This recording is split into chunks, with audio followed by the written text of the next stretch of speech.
민수기 16장 36절로 봉독하도록 하겠습니다. 여호와께서 모세에게 말씀하여 이르시되 너는 제사장 아론의 아들 엘르아살에게 명령하여 붙는 불 가운데서 향로를 가져다가 그 불을 다른 곳에 쏟으라. 그 향로는 거룩함이니라. 사람들은 범죄하여 그들의 생명을 스스로 해하였거니와 그들이 향로를 여호와 앞에 드렸으므로 그 향로가 거룩하게 되었나니 그 향로를 쳐서 제단을 쌓는 철판을 만들라.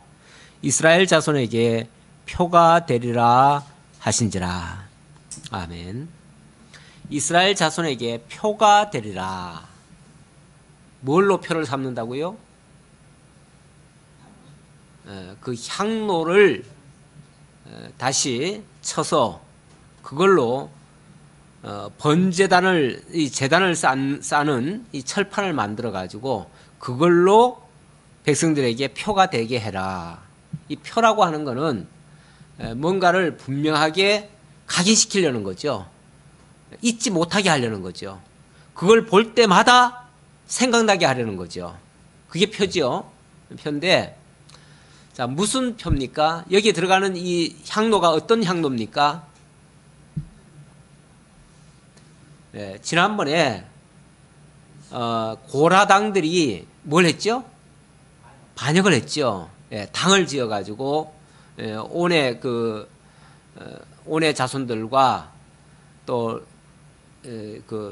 누굽니까? 르벤 지파 사람들과 이 고라당은 레위 자손이에요. 레위 자손의 쉽게 말하면 장손격인 사람들과 또 이스라엘 12지파의 장손격인 사람들, 이 사람들이 자기네들이 쉽게 말하면 제일 잘났다고 생각했어요. 그렇죠? 원래 장손들은 약간 그런 생각이 있나요? 여기 장손 있나요? 장손들은 스스로 잘났다고 생각할 수 있어요. 왜? 그 집안에 뭐예요? 첫 열매잖아요.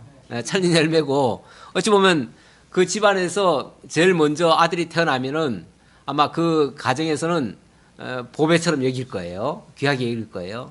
그러니까 그 자손은 당연히 부모님의 재산이나 기업이나 이런 것들은 내가 물려받는다. 그러니까 내가 이 집의 주인이다. 이렇게 생각하고 있을 텐데 어느 순간 이렇게 어릴 적에는 당연히 그렇게 자라왔을 텐데 이렇게 자라다 보면은 나중에 가면 동생들이 태어나고 동생들이 더 잘 되는 수도 있어요. 그러면 은근히 자기가 가지고 있던 어떤 기득권 같은 게 다 빼앗기잖아요. 거기서 불만이 생길 수가 있어요. 지금 이 고라 자손이 왜 이렇게 당을 지었습니까? 자기네들이 사실은 모든 실권을 쥐어야 될 판인데 모세와 아론이 실권을 쥐고는 마치 자기네들은 모세와 아론에게 명령 받아가지고 수종 들어야 되는 종처럼 지금 행세를 하고 있단 말이에요. 근데 가만히 생각하니까 우리가 왜 모세 말을 들어야 돼? 우리가 먼저인데 이렇게 생각할 수도 있어요. 아니면은 먼저는 아니더라도 니나 내나 똑같은데 이렇게 생각할 수 있어요. 니나 내나 똑같은데 왜 내가 왜 니 말을 들어야 돼? 그리고 자기들은 맨날 뭐 하고요? 맨날 고라자손은 뭐 해요? 그렇죠. 메고 다니는 거. 맨날 어깨에다 메고 다녀요. 레위 자손은 얼른 보면은요, 사람들은 꼭 그래요. 내가 먹는 떡보다요, 남이 먹는 떡이 더 커 보여요. 제가 어릴 적에 들판에 가가지고 늘 이렇게 소풀을 해오는데, 내 앞에는 작아 보이고요, 풀이 별로 없어 보이고, 저 옆에는 괜히 많아 보여요. 그럼 거기 가보면은 사실은 똑같거든? 똑같은데, 저쪽에 있는 게 더 커 보여요. 남의 떡이 원래 더 커 보이고요. 남의 것이 더 좋아 보이고 항상 그래요. 그러니까 똑같은 상황인데도 마치 모세나 레위 자손 모세나 아론이 하는 일은 더 커 보이고 자기네 일은 별 볼 일 없어 보이고 초라해 보인 거예요. 그러니까 괜히 시기가 나고 이렇게 이제 질투가 나는 거예요.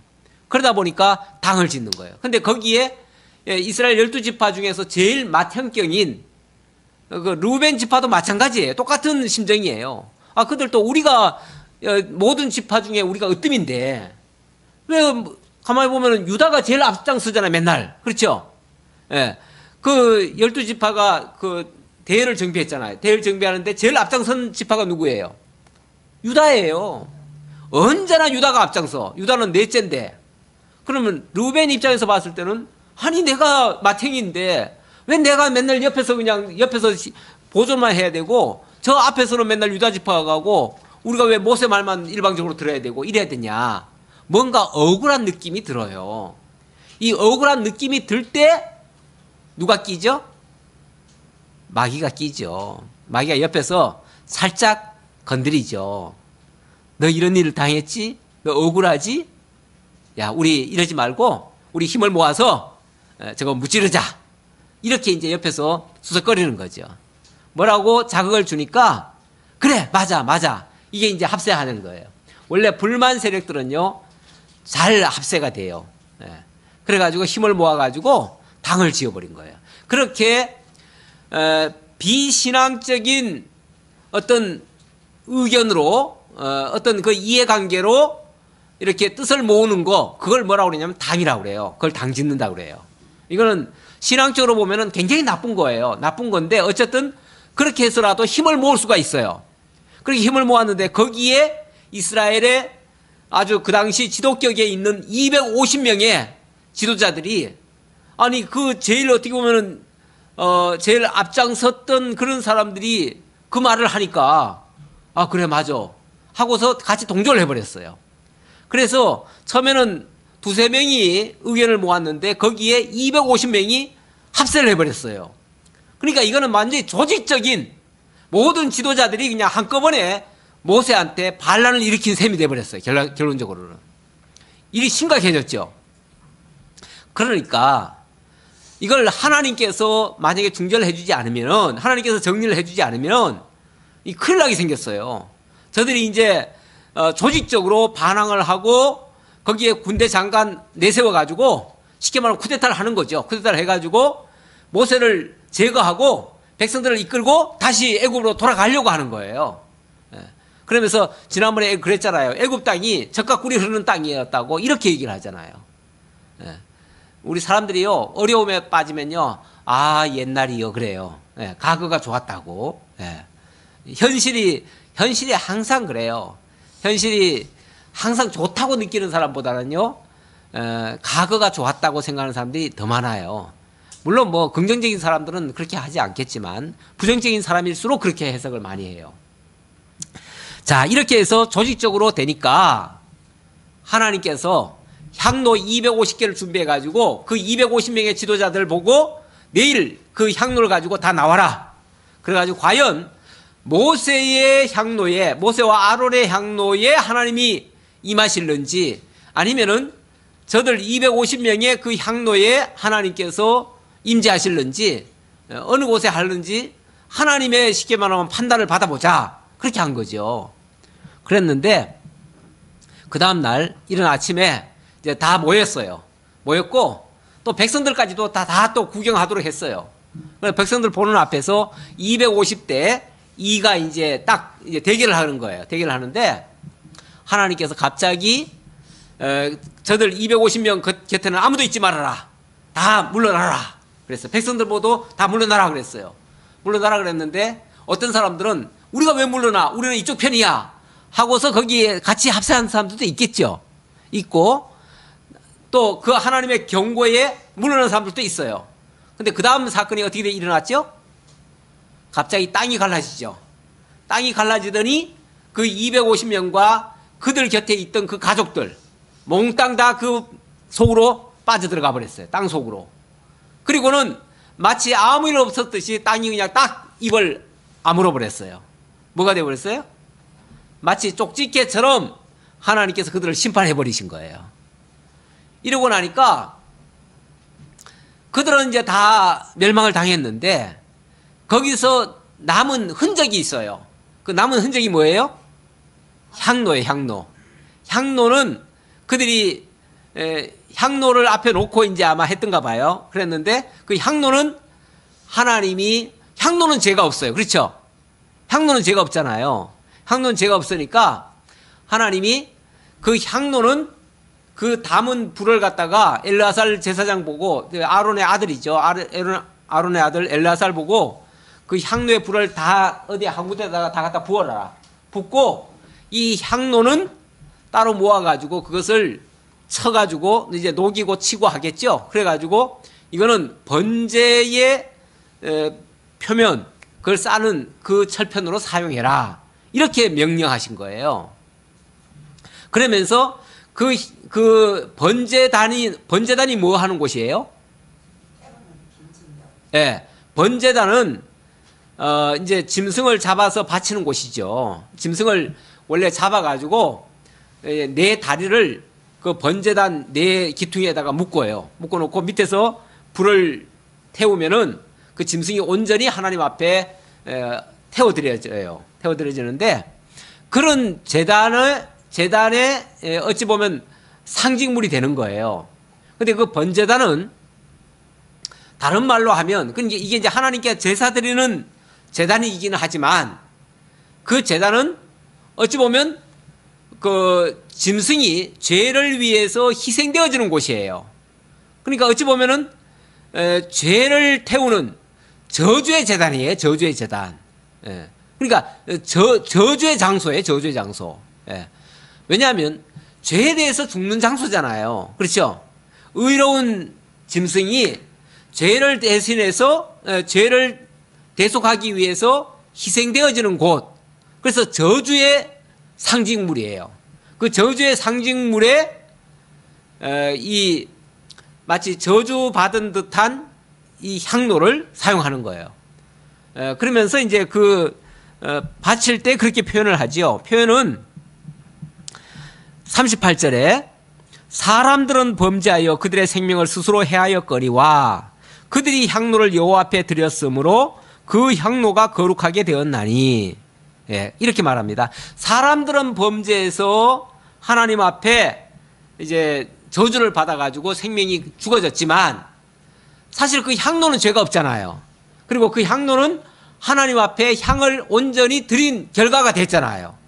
그러니까 다시 말하면 그 제단은 사람들의 저주 아래 있는 자들을 저주한 결과물은 됐지만 그 제단 자체는 하나님께 드려지는 것이 됐다. 그 말이에요. 이게 무슨 의미가 되냐면 이 제단이라고 하는, 이 번제단이라고 하는 것이 뭘 상징하냐면 나중에 보면 예수님이 십자가에 못 박혀 죽임당하는 그 불제단을 상징하고 있어요. 예수님이 그런 표현을 하지요. 내가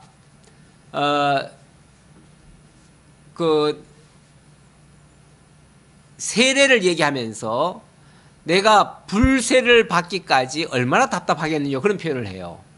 예수님이 불과 성령으로 오셨고 또 그 불심판을 받기 위해서 예수님이 오셨다고 했어요. 여러분 불심판이 뭐죠? 네. 심판은요 크게 말하면 세 가지가 있어요. 우리가 받는 거는 무슨 세례입니까? 우리가 받는 거는 교회에서 일반적으로 받는 거는 뭐죠? 물세례예요. 물세례인데 물세례라고 하는 거는 물세례 받으면 천국 갑니까? 물세례 받았다고 천국 가는 게 아니에요. 물세례는 왜 주냐 하면은 하나님의 어찌 보면 하나님으로부터 중생하고 예수를 그리스도로 고백했다고 하는 증표로서 주는 게 물세례예요. 그렇다면 예수가 그리스도이심을 확실히 믿은 자에게만 줄 수 있는 거죠, 원칙은. 근데 솔직히 사람이 주다 보니까 그 사람이 믿었는지 안 믿었는지 알 수가 없어요. 그렇죠? 그러니까 그 사람이 믿었다고 하는 것을 신앙을 고백해야 돼요. 고백해야 되는데 그 신앙 고백은 어디서 나오는 겁니까? 성령으로 거듭나야 비로소 고백을 할 수가 있어요. 이 세례라고 하는 거 다시 한번 정리해 볼게요. 제일 먼저 받는 세례가 사실 성령 세례입니다. 순서적으로 말하면 성령 세례, 그 다음에 물 세례, 또 불세례. 이 세례라고 하는 말은 원래 이거는 죽고 살아나는 걸 가리켜요. 죽고 살아나는 거. 네. 죽고 살아나야 되는데 이 성령 세례라고 그러면은 무슨 말이죠? 성령으로 말미암아 죽었던 영을 다시 살려주는 거예요. 죽는 거는 왜 죽지요? 죄의 싹은 사망이잖아요. 죄 때문에 죽는 거거든요. 모든 인류가 태어날 때 죄가 있습니까 없습니까? 죄가 있어요. 그러면은 아담 이후에 인류는 태어나면서부터 죄 가운데 태어나요. 죄 가운데 태어났다는 말은 하나님과의 관계는 단절되어 있다 그 말이에요. 하나님과의 관계가 단절됐다는 말이 무슨 말이냐 하면은 영적으로 죽었다는 말이에요. 우리는 사람이 영적으로 다 죽은 자 가운데서 성령께서 우리를 거듭나게 해줘야 된다라고 말을 하니까 우리가 이렇게 멀쩡하게 살아있는데 왜 죽었다고 말하느냐 그러는데, 진짜 산다는 거는요, 하나님의 생명으로 우리가 그 영원한 생명을 가졌을 때 비로소 살았다고 할 수가 있어요. 그러기 전까지는 살았다고 할 수가 없어요. 우리가 왜 낙지 같은 거 이렇게 잘라놓으면은 어때요? 꿈틀꿈틀하지요. 살아는 있는데 진짜 살은 겁니까? 사실은 살아서 얼마 전까지 살아있었으니까 살아있는 것 같지만 사실은 사는 게 아니에요. 이미 잘려진 거예요. 생명은 끊어졌어요. 끊어졌는데 잠시 동안 이제 어찌 보면은 육체라고 하는 게 본능적으로 움직이는 그런 게 있는 거예요. 그래서 살았으나 실상은 죽은 거나 마찬가지예요. 물론 그 범위는 다르지만은 사람도 어찌 보면 하나님과의 관계가 단절되면 영적으로는 죽은 거예요. 그러나 육적으로는 아직 좀 살아있어요. 그 살아있는 그 육은 얼마 후면은요 다 죽어가요. 그렇죠? 그래서 육체는 어느 누구나 말할 것 없이 다 죽어가요. 그리고 동물 같은 거는 원래 영이 없어요. 영이 없고 육만 있기 때문에 살았으나 사실은 죽은 존재나 마찬가지예요. 자, 약간 빗나갔는데 어쨌든 죽었던 영이 살아나야 비로소 이걸 뭐라고 그러냐면 거듭남이라고 그래요. 그래서 성령으로 거듭나야 비로소 영이 깨어나가지고 예수를 그리스도로 알아보고 믿는다고 고백을 할 수 있어요. 그래서 믿는다는 거는 아무나 믿는 게 아니에요. 거듭난 자만이 믿어요. 그래서 예수님 그런 말 하지요. 니고데모 보고 사람이 어떻게 해야 영생을 얻으리까라고 니고데모가 물으니까 예수님이 거듭나야 된다 그래요. 거듭나야 된다 그러니까 아니 거듭난다 그러면은 그럼 뭐 우리가 다시 그러면 어머니 뱃속에 다시 들어갔다 나와야 됩니까? 그러니까 네가 이스라엘의 선생이라면서 그것도 모르느냐? 영으로 난 것은 영이요 육으로 난 것은 육이다. 네가 거듭나야 된다는 말은 육이 거듭난다는 말이 아니라 영이 거듭나야 된다 그 말을 해요. 영이 거듭난다는 말은 영이 하나님과의 관계가 단절되어 있다가 그게 연결이 돼야 된다 그 말이에요. 이게 이제 성령께서 우리를 죄악과 사망 가운데서 건져내셔야 비로소 되는 거예요. 자, 이렇게 해서 거듭난 자들이 예수를 믿는다고 고백을 해요. 고백을 하면 교회에서는 저 사람이 예수를 믿는구나. 믿는 걸 보니까 저 사람이 성령이 거듭난 사람이 맞구나. 그래가지고 물세례는 성령 세례 받은 것에 대한 증표를 주는 거예요. 증표. 네, 증표. 그래서 예수 믿음의 증표예요. 믿는다고 하는 증표일 뿐이에요. 그래서 천주교에서는 뭐 성령 세례를 받았든지 말든지 상관없이 물세례를 줘야 구원받는다고 생각하고 물세례를 안 받으면 구원 못 받는다고 생각해요. 왜냐하면 거기는 행위를 더 강조하는 곳이니까. 그러니까 그래가지고 천주교에서는 만약에 누가 급하게 죽잖아요. 급하게 죽으면 원래는 신부님이 가가지고 세례를 줘야 되는데 다급하면은 아무나 보고 빨리 물세례 주라 그래요. 물세례. 그럼 물 갖다가 물 한 바가지 퍼다가 머리에다가 이렇게 찍어 바르면서 아무라도 세례를 줘야 돼요. 그게 천주교에서 하는 거예요. 왜냐하면 천주교는 이 물세례 자체가 마치 구원의 증표인 것처럼 생각을 하는데 아니에요. 이거는 성령으로 거듭났다고 하는 것을 성도들에게 선포하는 의식이에요. 선포 의식. 예. 그래서 선포라고 합시다. 예, 이건 교회에서만 통용되는 얘기예요. 그러면 불세례는 뭐예요? 어떤 교회는 불 받아라 그런 사람이 있어요. 특히 부흥사들 중에서 그러면서 그 사람들은 무슨 생각에서 그런 말을 하느냐 하면은 이 불이라고 하는 말이 이 성령인 줄 알아요. 그래서 성령 받아라, 불 받아라 이렇게 말을 하는데 전혀 달라요. 성령이 불이 아니에요. 그럼 불세례는 뭔가? 불세례는 예수님이 받으시는 세례예요. 예수님이 받으시는 세례. 예수님이 무슨 세례를 받으시는가? 예수님이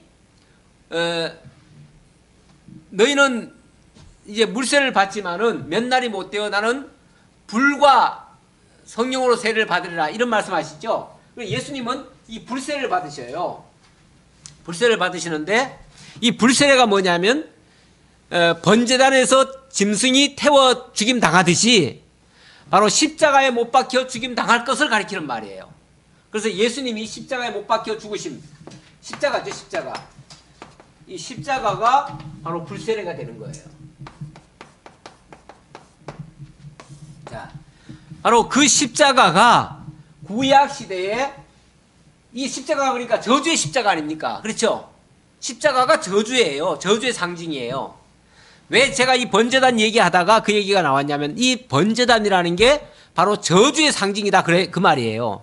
그래서 그 저주받은 사람들 그들이 다 죽임당하고 남은 거는 그 향로만 남았는데 그 향로를 이 불제단에다가 그걸 싸가지고 그걸 앞으로 오고 오는 세대들이 그걸 바라보게 만들어요. 그 번제단을 바라보게 만들어요. 바라보는데 다만 그것은 아무나 침범을 못해요. 아무나 침범 못하고 오직 하나님께 제사 드릴 자만, 다시 말하면 하나님께 온전히 제사 드릴 자들만 거기 오고 나머지는 못 오게 해요. 못 오게 함으로써 그것이 죄인을 대신해서 바로 저주를 받은 그런 것이 됐다는 것을 기념물로 삼는 거예요. 그래서 40절 이스라엘 자손의 기념물이 되게 하였으니 이는 아론 자손이 아닌 다른 사람은 여호와 앞에 분향하러 가까이 오지 못하게 함이며 또 고라와 그의 무리와 같이 되지 않게 하기 위함이라. 그러니까 그 저주의 상징물을 보면서 아, 저렇게 저주받으면 안 돼. 저주 안 받으면 어떻게 해야 돼요?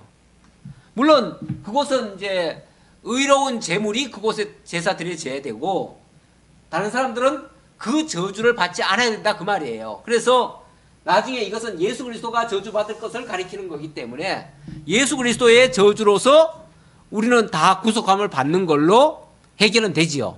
다시는 직접 고라처럼 쉽게 말하면 하나님을 대적하다가 심판받는 그런 일은 다시는 없어야 된다라는 것을 강력하게 알게 하기 위해서 상징물로 이렇게 주었다라는 말이에요. 자, 그렇게 해서 여호와께서 모세를 시켜 그에게 명령하신 대로 하였더라. 이튿날 이스라엘 자손의 온 회중이 모세와 아론을 원망하여 이르되 너희가 여호와의 백성을 죽였도다 하고, 자, 그 이튿날이 됐습니다. 자, 이렇게 해서 하루는 지나갔죠? 하루는 지나갔는데, 자, 그 이튿날 이게 온 나라에 그냥 발칵 뒤집혔을 거 아니에요. 왜? 한 나라의 지도자 250명이 거기다가 고라와 그 온의 자손들, 르우벤 자손들 이들이 한꺼번에 다 죽었잖아요. 그렇죠? 거기다 가족들까지 또 죽었지요. 이러니까 백성들이 봤을 때는 도대체 모세가 지금 무슨 짓을 한 거냐? 모세 때문에 누가 죽었어요? 나라의 250명의 지도자들이 다 죽었어요. 거기다 가족들 아마 포함하면 몇백 명이 또 됐겠죠. 쉽게 말하면 모세가 대학살을 한 것처럼 느낀 거예요. 백성들이 느끼기에는. 이 일반인들은요, 나라에 무슨 큰 정변이 일어나거나 뭘 하면은 아무래도 약자 편에 서려고 해요. 그런 게 있어요. 예. 그게 어떻게 보면 동정심이고, 왜냐하면 사태 그 파악은 제대로 못하고 진실은 잘 모르겠고, 다만 겉으로 드러난 걸 봤을 때는 모세는 지금 저렇게 건장하게 있고 그들 대항하던 250명은 그냥 한순간에 다 죽어버렸잖아요. 그러니까 그들을 향한 원망이 터져나온 거예요. 모세를 향해서. 너희들이 도대체 무슨 짓을 했길래 우리의 지도자 250명을 한꺼번에 다 죽였느냐. 이런 식으로 원망을 터져나온 거예요. 그래서 너희가 여호와의 백성을 죽였도다 하고 회중이 모여 모세와 아론을 칠 때에 막 공격했다고 말이죠. 막 공격을 할 때에 해막을 바라본 즉 구름이 해막을 덮었고 여호와의 영광이 나타났더라. 막 원망을 하기 시작하니까 갑자기 여호와의 영광이 해막을 싹 덮어버려요. 이제 표면적으로는 구름이죠. 구름인데 이거를 다른 사람들은 구름이 이제 끼나 보다 정도 생각하지만 모세가 봤을 때는 그게 구름이 아니에요. 구름이 아니고 여호와께서 임재하시는 모습이에요. 여호와께서 임재하시는 모습을 딱 보는 순간 모세는요 덜컥 겁이 났어요. 왜? 하나님이 만약에 이 원망의 목소리를 듣고 하나님이 임재하셨다면 하나님이 그들을 가만두시겠어요? 가만 안 두죠. 백성들을, 원망하는 백성들 가만 안 두죠. 아니 어제 이게 불과 오래된 얘기 아니잖아요. 바로 어제잖아요. 어제 그 원망하던 250명의 그 반항하는 자들 하나님이 한순간에 그냥 다 일순간에 다 쓸어버리셨는데 거기에 지금 같이 동조하는 백성들, 이 백성들 참, 백성들은 참 죄가 없죠. 원칙은 그렇죠. 백성들은 죄가 없는데 뭐가 죄냐 하면 무식한 게 죄예요. 백성들이 뭐 행함적으로 뭘 잘못했다는 게 아니라 무식한 게 죄예요. 무슨 무식이요? 그렇죠. 지금 왜 그들이 이런 저주를 받았는지, 지금 뭐 하다가 지금 이런 낭패를 당했는지 그걸 모르는 거예요. 그걸 모르고 인간적인 생각에서 어떻게 지도자들을 저렇게 멸할 수 있어? 모세가 마치 죽인 것처럼 이렇게 생각하는 거죠. 예. 이 세상에서도 그런 게 많아요. 백성들은 막 정치 지도자들이 선동을 하면요, 우르르 몰려가고 따라가고 그냥 시키는 대로 막 데모하고 이런 경우가 상당히 많아요. 그러니까 그게 옳고 그름을 제대로 분별도 못하고 그냥 약자 편에 서가지고 그냥 같이 막 이렇게 합세하는 그런 경우가 많아요. 그거는 참 지혜롭지 못한 행동이죠.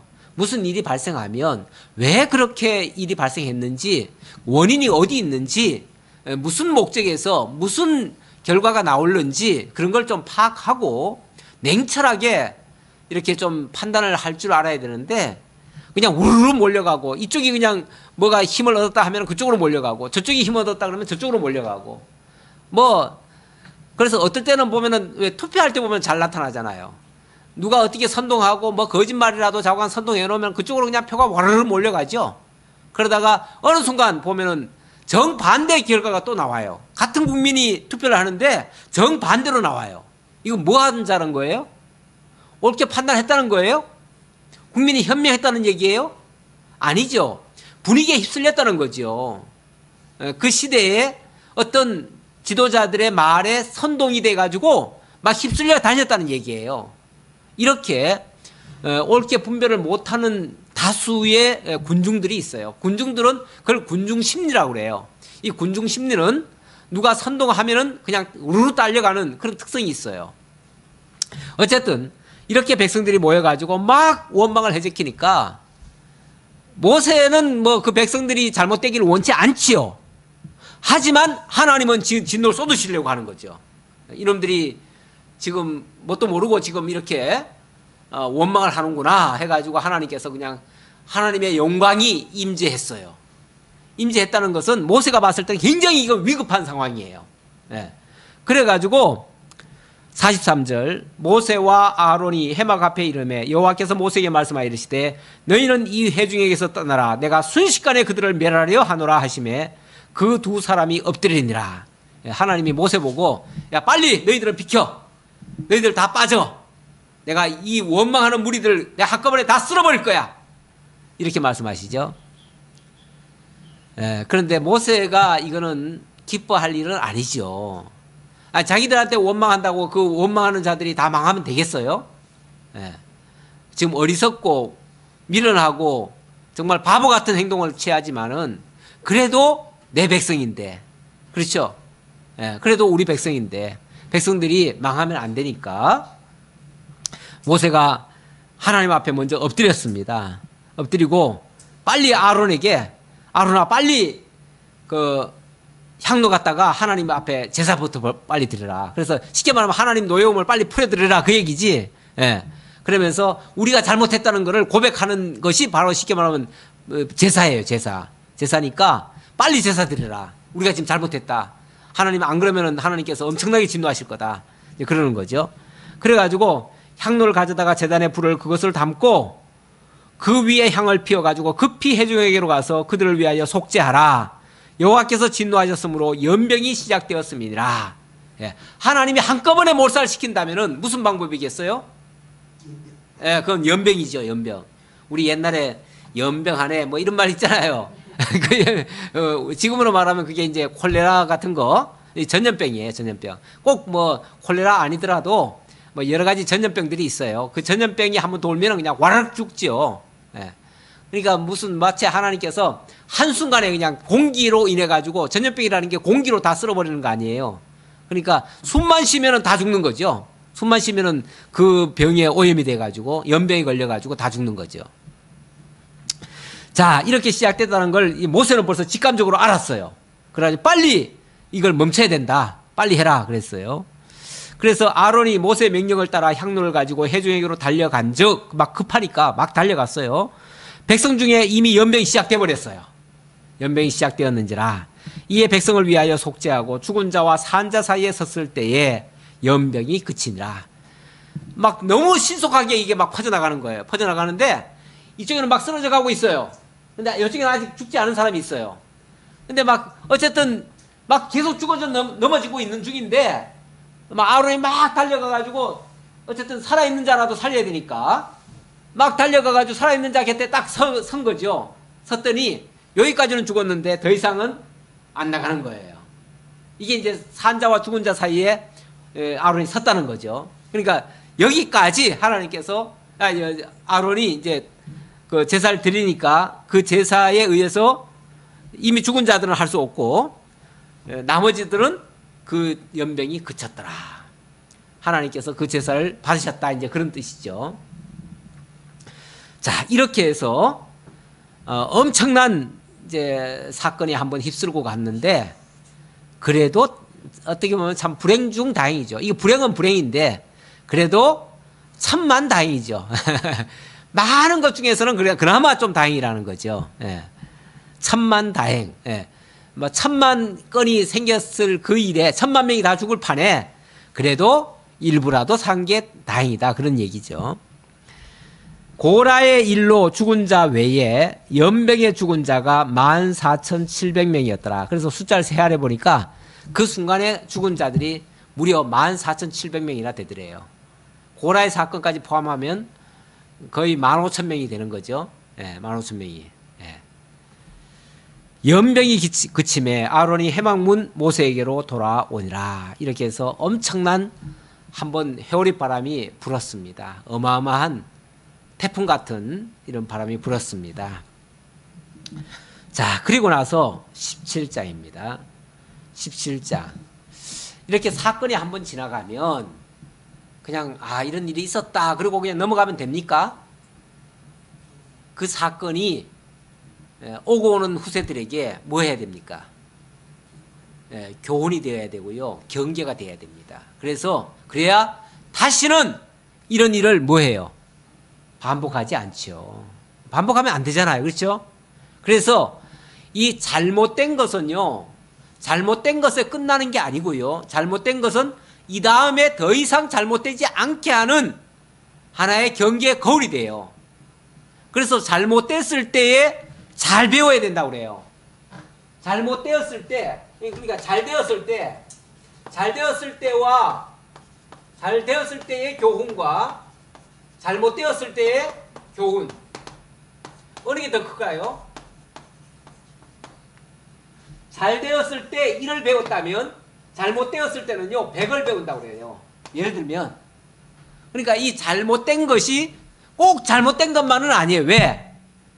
이미 거기에 희생된 거는 물론 안타깝지만은 그걸 통해서 앞으로 지금 14,700명, 15,000명이 지금 죽었지만은 앞으로 15만 명, 150만 명 죽을 거를 갖다가 막아줄 수도 있는 거예요.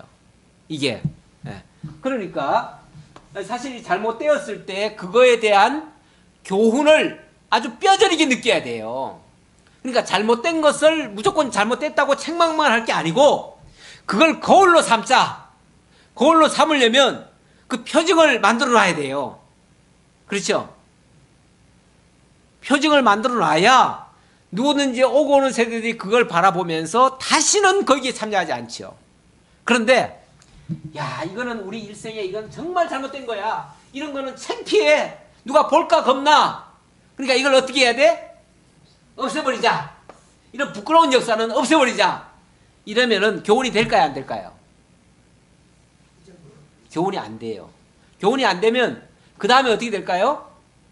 다시 이런 일을 또 반복하게 돼요. 그러니까 잘못된 거, 잘못돼가지고 하나님께로부터 진노받고 이런 것들을 부끄러워하지 말고 그걸 경계 거울로 삼는 게 매우 중요해요. 예. 예. 자, 그래서 17장에 어떻게 하시는가? 여호와께서 모세에게 말씀하여 이르시되 너는 이스라엘 자손에게 말하여 그들 중에서 각 조상의 가문을 따라 지팡이 하나씩을 취하되 곧 그들의 조상의 가문대로 그 모든 지휘관에게서 지팡이 12를 취하고 그 사람들의 이름을 각각 그 지팡이에 쓰되 레위의 지팡이에는 아론의 이름을 쓰라. 이는 그들의 조상의 가문의 각 수령이 지팡이 하나씩 있어야 할 것임이니라. 그 지팡이를 해막 안에서 내가 너희와 만나는 곳인 증거궤 앞에 두라. 예, 일단은 요 교훈을 삼으려니까 징표를 만들어 놔야 되는데 그 징표가 뭐냐면은 지팡이예요. 지팡이.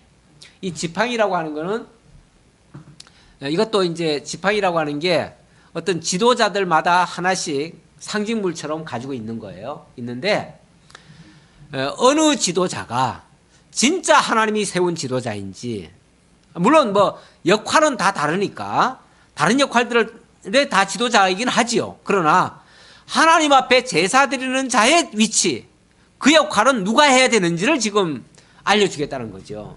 그래야 함부로 그 역할을 탐을 내든지 아니면 시기하든지 질투하든지 이런 일을 하지 않지요. 그리고 각자 자기 역할에 충실하게 되겠죠. 사실 앞에서 뭐 때문에 문제가 불거졌습니까? 모세와 아론이 하는 그 제사장 사역을 쉽게 말하면 넘보거나 아니면 질투하다가 이렇게 나온 거 아니겠어요? 그러니까 그거를 다시는 그런 잘못된 일을 반복하지 못하게 하려고 이렇게 하라는 거예요. 그래서 12지파의 지팡이를 다 가져와라. 다 가져오되 레위 지파의 지팡이에는 아론이라고 써라. 아주 그냥 거긴 특정을 지어버려요. 왜냐하면 이 레위 지파 중에서도 고라 자손도 있고 했잖아요. 그러니까 고라 자손이나 다른 자손이 아니라는 걸 알려주려고, 그래서 일부러 아론 가문에서만 제사장이 나와야 된다는 걸 알게 하려고 그렇게 한 거죠. 레위 지파도 벌써 뭐 이렇게 대가 많이 퍼졌으니까 아론이라고 특정하지 않으면 거기 또 헷갈리니까. 자, 그러면서 내가 택한 자의 지팡이에는 싹이 나리니 이것으로 이스라엘 자손이 너희에게 대하여 원망하는 말을 내 앞에서 그치게 하리라. 하나님께서 하나님이 택한 그 제사장에게는 싹이 나게 해가지고 다시는 아무도 시비 못 걸게 하겠다. 이제 그 얘기죠. 모세가 이스라엘 자손에게 말하며 그들의 지휘관들이 각 지파대로 지팡이 하나씩을 그에게 주었으니 그 지팡이가 모두 12이라. 그 중에 아론의 지팡이가 있었더라. 모세가 그 지팡이들을 증거의 장막 안 여호와 앞에 두었더라. 자, 일단은 법궤 앞에다가, 그러니까 증거궤, 이 법궤지요. 이게 이제 성소, 지성소고 지성소 안에 여기 법궤가 있습니다. 법궤. 요 앞에다 이제 놨다는 거죠. 지팡이를 12개를 놨어요. 이름을 다 써가지고 놨어요. 예, 그랬는데 이튿날 모세가 증거의 장막에 들어가 본즉 레위 집을 위하여 낸 아론의 지팡이에 움이 돋고 순이 나고 꽃이 피어서 살구 열매가 열렸더라. 예, 하룻밤 사이인데 사실은 지팡이니까 이미 죽은 나무 아니에요? 죽은 나무에 순이 돋고 꽃이 피고 살구 열매까지 맺혔더라. 살구나무 아마 그 나무 막대기였던가 봐요. 옛날에 나무 막대기 깎아가지고 지팡이 만들잖아요. 그렇게 된 거죠. 참 놀라운 일이죠. 모세가 그 지팡이 전부를 여호와 앞에서 이스라엘 모든 자손에게로 가져오매 그들이 보고 각각 자기 지팡이를 집어들었더라. 그 이름을 다 써놨으니까 자기 거 자기가 다 들었죠. 자, 그걸 놓고 여호와께서 또 모세에게 이르시되 아론의 지팡이는 증거궤 앞으로 도로 가져다가 거기 간직하여 반역한 자에 대한 표징이 되게 하여 그들로 내게 대한 원망을 그치고 죽지 않게 할지니라. 원망하면 죽는다 그 말이고, 이제 원망하지 않게 한다는 말은 다시는 안 죽게 하려고 원망하지 않도록 이제 누구도 시비 못 걸도록 하기 위해서 이렇게 확연하게 다른, 그야말로 죽은 살구나무에서 순이 돋고 꽃이 피고 열매까지 맺도록 이렇게 역사를 해요. 어찌 보면 죽은 나무를 살리기도 하고 산 나무를 죽게도 하고, 뭐 사실은 그 범죄한 자들은 멀쩡하게 살아있다가 한순간에 다 죽었잖아요. 그렇죠? 근데 죽은 나무는 오히려 또 하나님이 또 이렇게 살리시기도 하고 죽이기도 하시고 살리기도 하시고 높이기도 하시고 낮추기도 하시고, 이 모든 주권이 여호와께 있음을, 여호와의 주권을 극명하게 보여주는 거죠. 이렇게 하나님이 이 모든 역사를 주관하시는 여호와이심을 증거했습니다. 그래 놓고 모세가 곧 그같이 하되, 이렇게 하라고 했는데 그대로 했다는 거죠. 여호와께서 자기에게 명령하신 대로 하였더라. 자, 12절입니다. 이제 이스라엘 자손들이 가만히 상황이 돌아가는 거 보니까 완전히 자기들은 이제 다 죽게 생겼어요.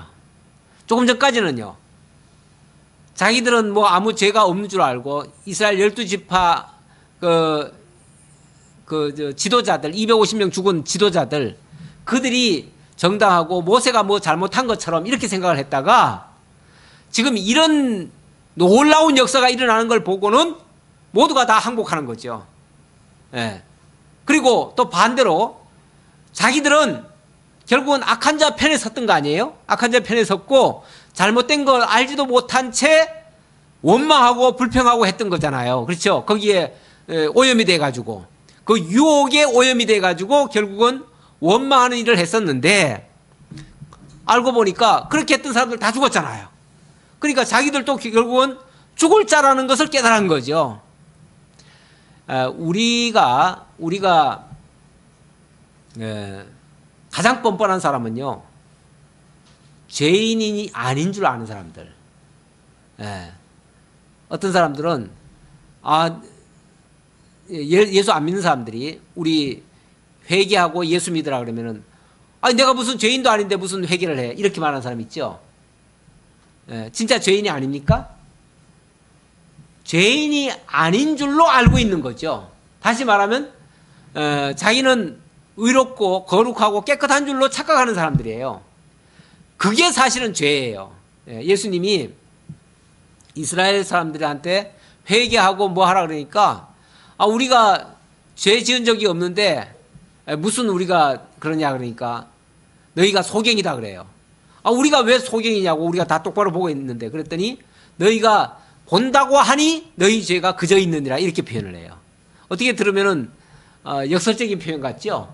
앞뒤가 뭐 안 맞는 얘기 같죠? 아니, 내가 본다는데 왜 죄인이라고 얘기하느냐? 아니, 똑바로 봤으면 왜 죄인이라고 하겠어요? 자기를 모르고 있는 거예요. 자기가 죄인인 줄도 모르고 자기가 죽었다는 것도 모르고 아무것도 모르는 거예요. 그 모르는 그 자체가 바로 죄인이라는 증거다 그 말이죠. 근데 진짜 알면요, 진짜 알면 나는 죄인으로소이다 하고서 정말 하나님 앞에 무릎 꿇고 불쌍히 여겨 주옵소서, 용서해 주옵소서, 아마 이렇게 할 거예요. 그래서 자기 의지로, 자기 힘으로는 구원받지 못할 줄 알고 예수를 믿게 돼요. 그래서 우리는 반드시 하나님 앞에 나오려면 죄인인 줄 알아야 돼요. 죄인인 줄 알아야 돼요. 그래서 이 백성들이 지금 아론의 쌍난 지팡이를 보면서 자기들이 죄인인 줄 알았다는 거, 이거 굉장히 중요한 얘기예요. 죄인인 줄 안다는 거는 양심이 그래도 살았다는 증거고요, 거듭났다는 증거고요, 구원받을 수 있는 증거예요, 그게. 그런데 죄인인 줄 모르는 자들은요, 그리고 자기가 잘난 줄만 알고 똑똑한 줄 알고 회개도 안 하고 이런 사람들은요, 그야말로 눈뜬 봉사 같은 사람들이에요. 예. 본다고 하면서도 사실은 못 보고요, 죄인인 줄 깨닫지 못하고요, 그런 사람들은 회개할 기회도 얻지 못하고요, 결국 구원받지 못해요. 그래서 우리가 하나님 앞에서는 죄인임을 고백하는 것이 매우 중요한데, 지금 이스라엘 자손이 바로 죄인인 줄을 깨닫게 되었다. 그래도 이거는 소망이 있는 거예요. 그렇죠? 예, 이거는 좋은 거예요. 가까이 나아가는 자, 곧 여호와의 성막에 가까이 나아가는 자마다 다 죽사오리. 우리가 다 망하여야 하리까. 예, 이거는 이제 어떤 이제 질문을 한 거죠. 우리가 이제 다 죽게 생겼는데, 우리가 다 이제 죄인인데 이대로 우리가 다 죽고 끝나야 됩니까? 그 말이죠. 그러나 죄인인 줄만 알면은요, 살 길이 있지요. 살 길이 있어요. 어떻게 살 길이 있는지 그것은 우리 다음 주에 18장을 통해서 살펴보도록 하고 오늘 말씀 마치도록 하겠습니다. 기도하겠습니다. 아버지 하나님 감사합니다. 우리 하나님 전능하셔서 죽이기도 하시고 살리기도 하시고 죄와 사망 가운데 죽었던 자들을 건져내서 중생시켜서 예수를 믿고 하나님의 나라에 들어가기도 하시는 전능자이심을 오늘도 말씀을 통해서 깨달았습니다. 이스라엘 백성들 스스로 잘났다고 하는 자들은 하나님이 다 심판하시고 정말 하나님 앞에 엎드렸던 자들, 또 죄인인 줄 알았던 자들에게는 살 길을 열어주시고 생명으로 인도하신 것을 깨달았습니다. 아버지 하나님, 늘 겸손한 자세로 하나님의 뜻을 받들어 살아가되 하나님의 말씀에 순종할 줄 아는 참 지혜자들 다 될 수 있도록 함께 해 주옵소서. 오늘도 베풀으신 은혜 감사드렸고 예수님의 이름으로 기도하옵나이다. 아멘.